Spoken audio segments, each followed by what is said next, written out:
Now with the NBA season coming to a close because of the recent hiatus, this hasn't stopped teams from shopping around players to see how they can improve moving forward. Bradley Beal began slowly taking over to the leader role on the Wizards with John Wall continuing to heal. But after lots of speculation about Beal's future in Washington over the last year, it's no surprise he's on the move. This is because people believe the Wizards should have a definite spot in the playoffs considering they have 2 stars and play in the East, but it hasn't been that easy.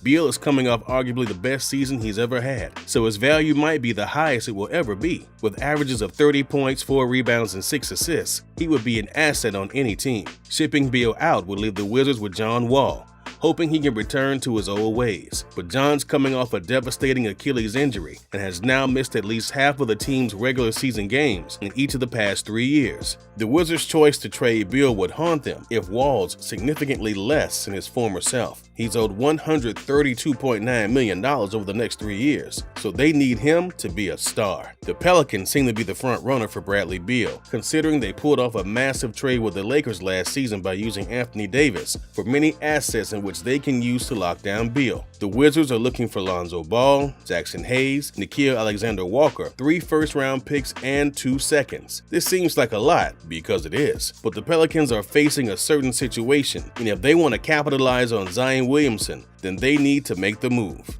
With Donovan Mitchell taking the league by surprise and stepping up to superstar levels with his role in Utah, everything seemed like it was going fine with the Jazz until recently. During the coronavirus outbreak, reports revealed that Mitchell was frustrated with Gobert's careless behavior before he was aware that he had been infected with the virus. As of now, the Jazz are doing their best to fix the relationship between the 2 of their best players. But if they fail, they would be left with no choice but to trade one of them. With the Jazz having a record of 41-23 and Donovan Mitchell putting up 24 points, 4 rebounds, and 4 assists a game, it would be hard to get rid of him. But with his name floating around the trade market, many teams are going after him. The obvious front runner for Donovan Mitchell is the Denver Nuggets, who oddly enough are the team that actually drafted him before sending him to Utah. In the proposed trade scenario, the Nuggets would be sending a trade package including Michael Porter Jr., a 2020 first-round pick, and a 2022 first-round pick to the Jazz in exchange for Mitchell. At first glance, some people may think that the Nuggets are giving up too many valuable trade assets to the Jazz, but it's only a reasonable asking price for a player of Mitchell's caliber. Although there are concerns about his impact on Denver's defense, many believe that pairing Mitchell with Jamal Murray and Nikola Jokic makes sense for the team as a whole. Adding Donovan Mitchell would also make the Nuggets one of the best offensive teams in the league next season. With Lonzo Ball making the transition from LA to New Orleans, he began to grow as a player and is now playing a bit better than he did in LA, but still not as good as everyone expected. Lonzo averaged 12 points, 6 rebounds, and 7 assists per game with the Pelicans, and with his name coming up a lot in trade talks, it seems very likely he leaves New Orleans. Although the Pelicans used Anthony Davis as a way of getting lots of players from the Lakers, it seems as if the Pelicans want to use those same players to shop around again. Despite Zion Williamson being hurt for an extended period of time, the Pelicans went 28-36, turning up in the second half when Zion was playing. The Pelicans know that having generational talent like Zion means that they have to go all in getting him the pieces he needs to bring a championship to New Orleans. The Knicks are struggling at the point guard position, and Lonzo could be a good addition to that group, but with the Knicks having aspirations of signing Kyrie Irving and Kevin Durant, they ended up with Julius Randle and still have all the young guys. The Knicks are a rebuilding team, and a trade for Lonzo gives them a solid person to build around. Trading off Frank Ntilikina and Reggie Bullock for Lonzo Ball is a move that would benefit both teams. For the Pelicans, they are getting a defensive-minded guard in Ntilikina and another trade asset in Bullock. For the Knicks, Ball could become the point guard of the future for their team, and Lonzo was playing in an offense that does not play to his strengths. So with the Knicks, they could give him more on-ball opportunities to showcase his talents. Also, Lonzo is another player that could grow with RJ Barrett, Kevin Knox, and Mitchell Robinson. With Chris Paul being traded from the Rockets to the Thunder last season, many people thought his career might be over, but Chris proved them otherwise and maintained his game on a new team. This year, Chris averaged 17 points, 5 rebounds, and 7 assists, all while leading the Thunder to a 40-24 record and a 5th seed in the playoffs. But despite him still proving to be the efficient point guard we've known him as, trade rumors have been circling his name for the last year regardless. There are a handful of teams in the league that could use a veteran scoring guard like Chris Paul, but the Lakers are the front runner in the situation, and with CP3's off-court relationship with LeBron, a move sending CP3 to LA makes complete sense. In terms of the Lakers, it's very straightforward what they get in Chris Paul. In this trade, the Thunder would get much more manageable players that they could either move their contracts or buy them out. Paul would fill the role that everyone wished Rondo could fill, and he would be a primary playmaker along with LeBron. This would be crucial because it would take a lot of the offensive responsibilities off of LeBron's back. On top of this, Paul is notorious for being one of the best pick-and-roll ball handlers in NBA history. Having the freak of nature that's Anthony Davis, it would be almost impossible to stop a pick and roll between the two. On the defensive side of the ball, adding Paul would do a lot for the Lakers defense. CP3 is a player that is notorious for being an on-ball pest, and especially during the playoffs, he would be someone who could lock up some of the best point guards in the league. With Chris Paul eager to finally make a statement in the playoffs and finally make the NBA Finals for the first time, putting him back in LA is the way to do so. The Lakers were already the top team in the West before the hiatus, and many felt they weren't playing to their potential just yet. So adding someone like Chris makes the team that much better, as he's already paired alongside superstars and complemented them well with the Clippers and Rockets over the last few years.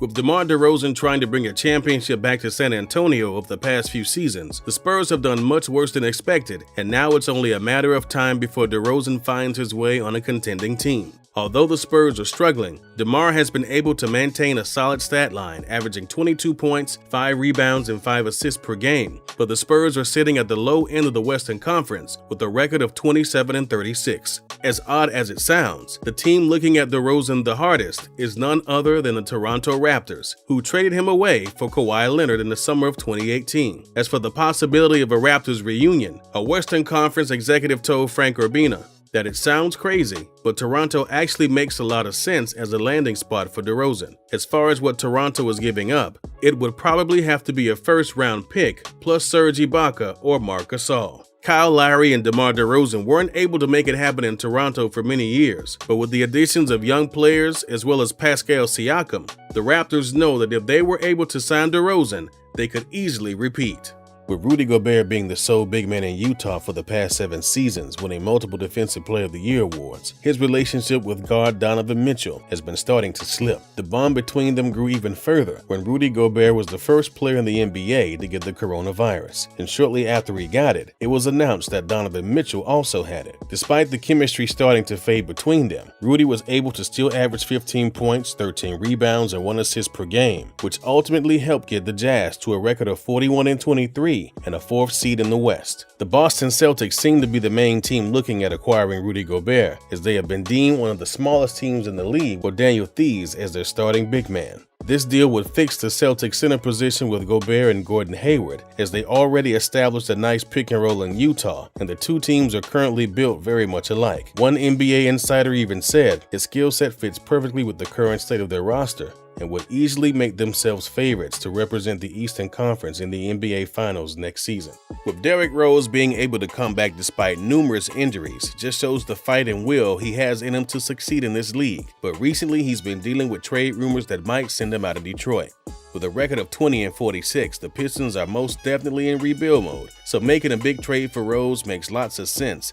And with Rose averaging 18 points, 2 rebounds, and 5 assists per game, which are all numbers very similar to his career highs, Rose also isn't making too much this year that it would be impossible to construct a trade for him. Rose's contract is worth just north of $7 million this year, with a nearly $8 million team option for next season, so trading him wouldn't be hard. The Lakers seem to be the front runner for Rose due to the team needing a more traditional point guard, and Rose fits that spot. He would give the Lakers some playmaking and scoring punch, as well as a secondary ball handler to ease the burden of LeBron James in that area far more effectively than anyone else on the roster has to this point. And as much as Caruso has become a fan favorite, trading him for Rose is full of logic. Caruso is a valuable player for this team, but dealing for Rose potentially would solve the Lakers' biggest on-court issue. The 76ers have no doubt been a solid team in the East over the last few years, but many feel the team hasn't lived up to the potential. This has led to rumors surrounding their stars, and Ben Simmons is no stranger to this. It actually has raised a lot of headlines that Golden State is looking to trade their top pick of the 2020 NBA draft for another complimentary player,